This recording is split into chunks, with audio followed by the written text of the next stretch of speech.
Reflections on 10 years past the Snowden revelation. Years ago, when I interviewed at places that did USG-related work, the stuff I heard about that I didn't have to sign an NDA to hear scared me enough that I knew Snowden-scale stuff was entirely within the capabilities of the US Gov. I didn't realize they would use it against us just blatantly in direct violation of every law put in place to prevent it, though. I think the lesson I learned from the Snowden leaks is, if the government can do it, the government will do it, if not now, one day soon. That's kind of a value-changing, life-changing realization. That no law will stop a government from doing what it wants. We can't stop it. But what we can do is install enough peepholes, transparency, that when it happens, we're more likely to find out about it, so we can do something about it.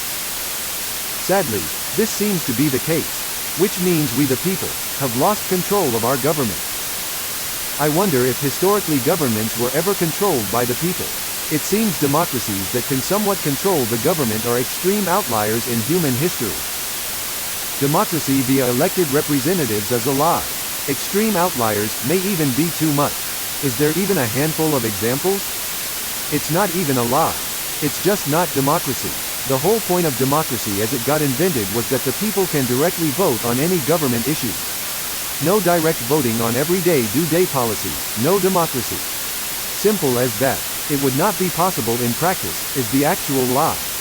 We have since many years the tech to make it possible to vote on everything by everybody.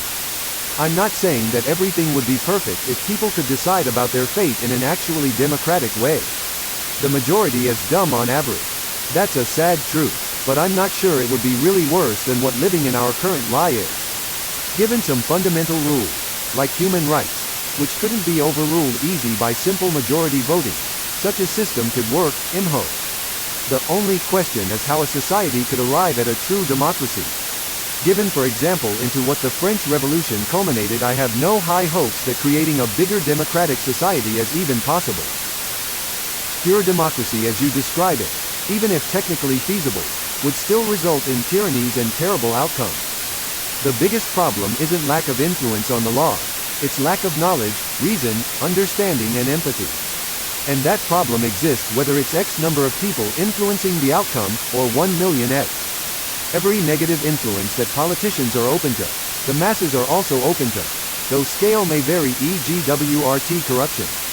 The overwhelming evidence across the globe is that people are easily fooled, easily misled, easily manipulated, prone to illogic, prone to responding emotively, prone to selfishness, and can be corruptible, destructive and suicidal.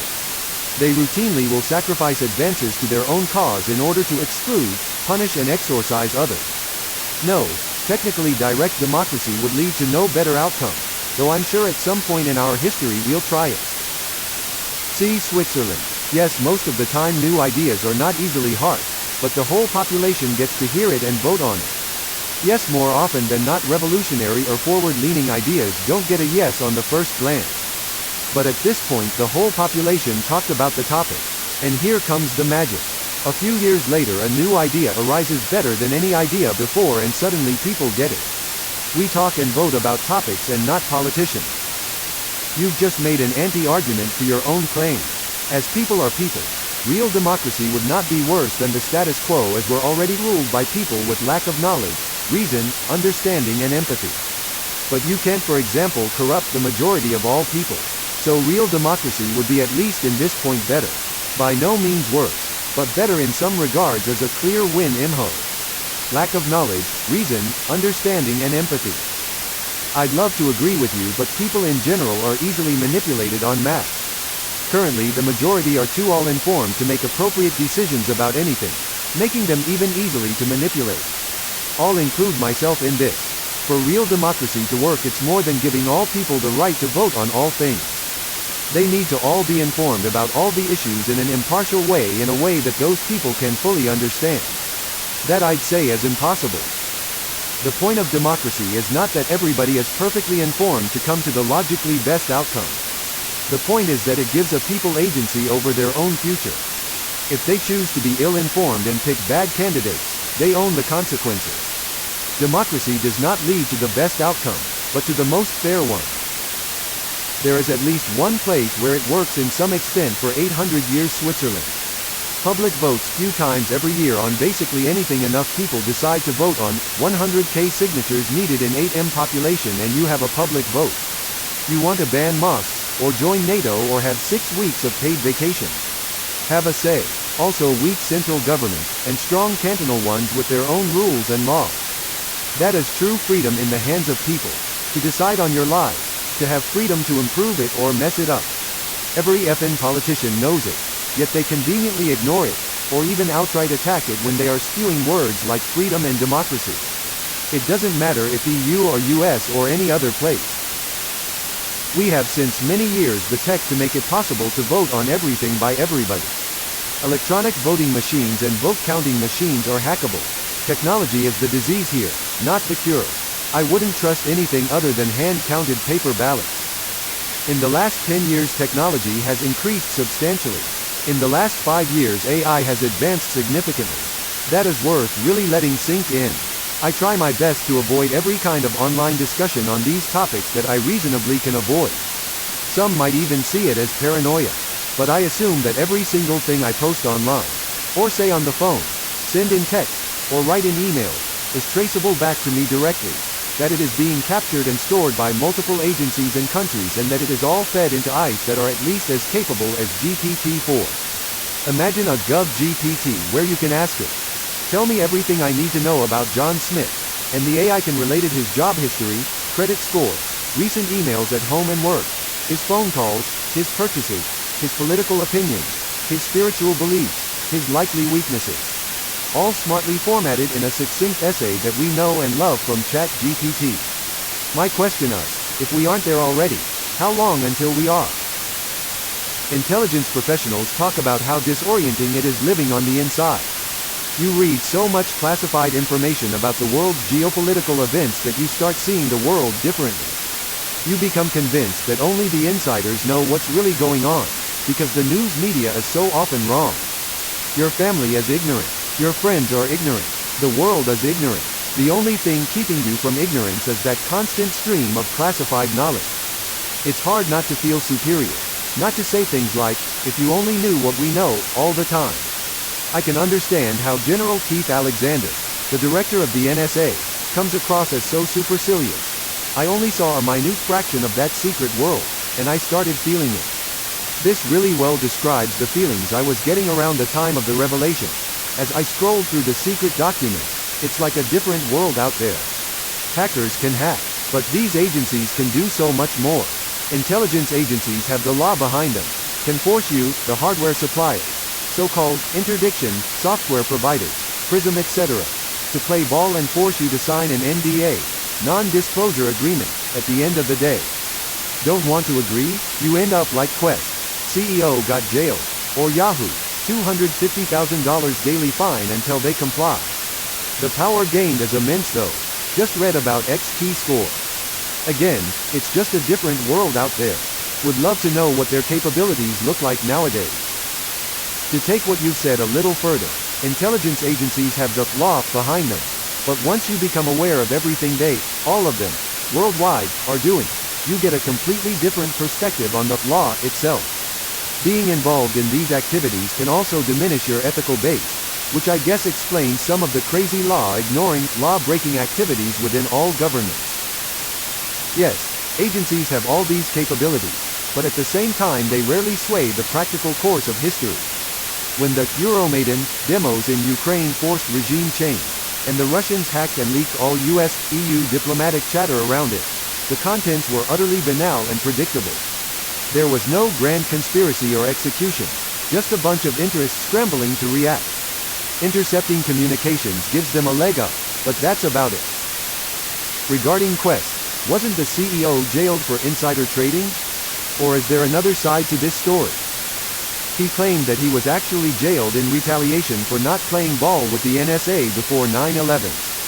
IDK if what he did specifically is something you'd usually be charged with insider trading or fraud for, which would seem to me the best indirect evidence of whose story is right. I have a vaguely related question about Signal.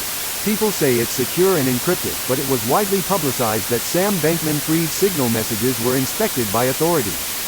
How did this happen? Realistically, intelligence agencies have access to whatever information they want. If they can crack encryption, they're not going to tell us, and they will probably act like they can't. You're compromised and you have no secrets and can't hide anything from them. The best thing we can do is stay safe from criminals. When I tell someone to use Signal app and they say, "I'm not that important," all I can do is smile and nod.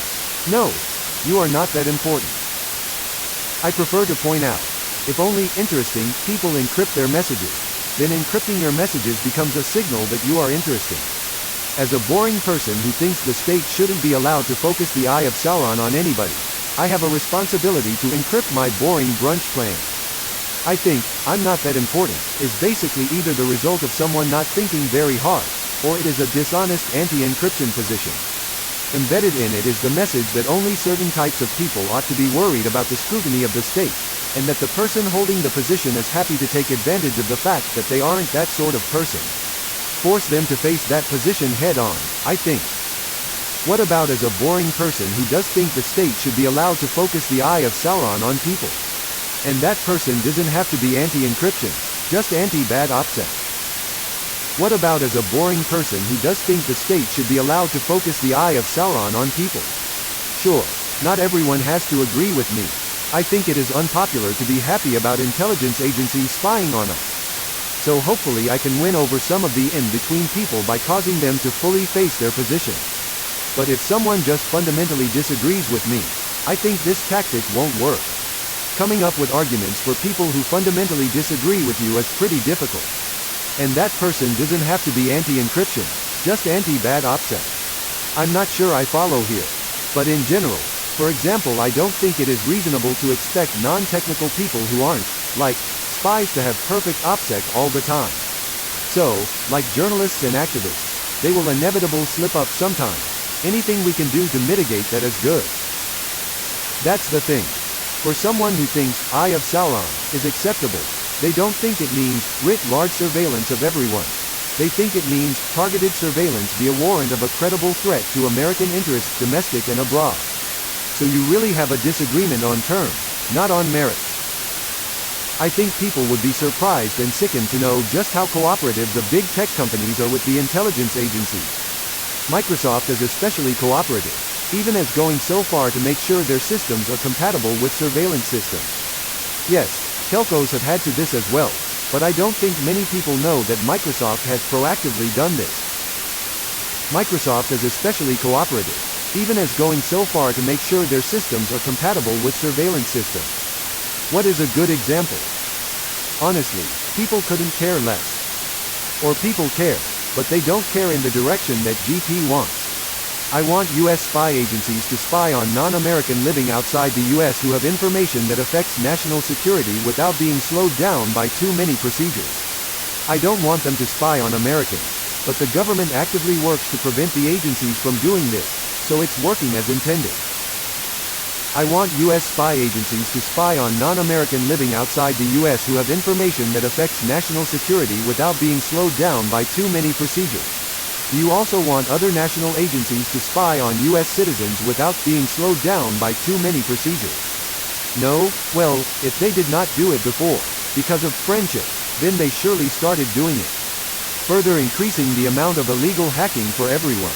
I actually do believe there should be some restraint with hacking each and everyone because of national security, because that can apply to everything. There should be a real reason, an actual threat. Do you also want other national agencies to spy on US citizens without being slowed down by too many procedures? They already do, and with less oversight. What makes you think the US not spying on them will change their behavior? Further increasing the amount of illegal hacking for everyone. There is no law that prevents countries from spying on each other, so I don't know what you think is illegal here. China and Russia might have had no restraint like you. Agencies in EU countries actually did. There is no law that prevents countries from spying on each other, so I don't know what you think is illegal here. Depending on your definition of law, is there a law preventing agencies from going somewhere else and killing and stealing as they see fit? International law is kind of complicated, but the basic idea is to not interfere with each other to keep the peace. And actively hacking foreign computers is considered interfering. How would you consider the act, if a foreign agency would hack the phone of Biden? Probably hostile? Well, yes, that was how it was considered in Germany, when it became known that the NSA did hack the phone of Merkel. The reason why we are still allies is merely that Russia and China are indeed worse. And that is the reason why the US is still kind of the leader of the free world. But keep on doing Guantanamo stuff. Hack every friendly nation. Say, fuck the EU. And other countries might decide one day, they might as well stick with China then. Some African and Asian states made that decision already. Microsoft is especially cooperative, even as going so far to make sure their systems are compatible with surveillance systems. I don't doubt you, but a reference would help folks know what to make of this. I didn't follow the Snowden story because I don't have the background to evaluate the claims, but there is something I recall that hasn't been discussed yet. Snowden was apparently fairly active as a protester against government surveillance before he got his gig as an NSA contractor. It seems he originally pursued the job with the intention of finding information to leak. If this is true, then a large part of the story should be how it shows the incompetence of the government in doing security checks. Serious question. Why are the Snowden leaks so revered and not the reporting of James Risen several years earlier? Risen exposed Operation Stellar Wind, which was the grossest abuse of spying apparatus approved by the Bush admin over the express objections of their own DOJ. Risen also appeared in court for every summons about his activities and was dutifully defended by the NYT until he was ultimately exonerated. Flag. I suppose this is supposed to make Snowden look bad. It doesn't. The author is James Clapper, who Snowden's revelations proved lied in congressional testimony about whether the NSA was collecting information on millions of Americans.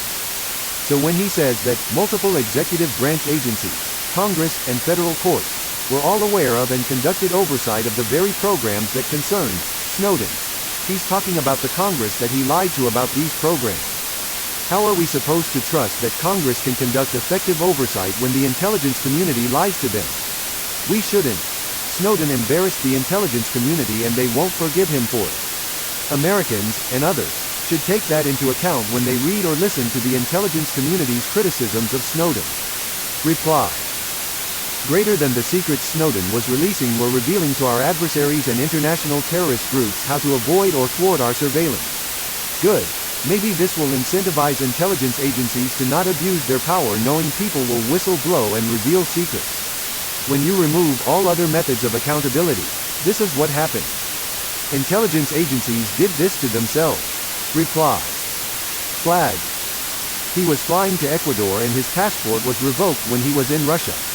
If you speak out against the war in Ukraine and Russia you get shot, and he has a wife and kids now. He's done his part. Emo replied. Greater than he was flying to Ecuador and his passport was revoked when he was in Russia says who? Greater than if you speak out against Ukraine and Russia you get shot, and he has a wife and kids now. That doesn't mean he has to pledge allegiance during that period. Regardless, it's not what an American patriot does. That narrative is untenable now. Reply. I am not nearly as convinced as you that he was a Russian asset from the beginning. I think it's also likely, absent more info, that he just had no other options than to align with and kowtow to Russia after he was in the US crosshairs. But I don't think you deserve the down votes, as I believe we need to be more cognizant that Russia, China, etc. absolutely run their own intelligence operations and destabilizing the US plus interfering with the US offensive and counterintelligence abilities is obviously gonna be one of their main goals. Reply. Greater than he was a Russian asset from the beginning. I didn't say he was a Russian asset from the beginning. I just said he was probably a traitor from the beginning. That may be quite complicated, but he ended up a Russian asset. Reply. What's the reasoning then? As far as I can tell, he thought he was doing the right thing at the time, even if you might think he was naive or misguided. Surely the support for his actions indicates to you there are people out there who would have done what he did if they were in his position. No. I guess, to me, being a traitor has connotations of deliberate intent to do harm due to some kind of external loyalty. While he certainly betrayed the IC, besides him ending up in Russia, which realistically is like one of a handful of countries that would take a guy like that, I'm not aware of any signs he was acting on behalf of anybody except himself. Reply.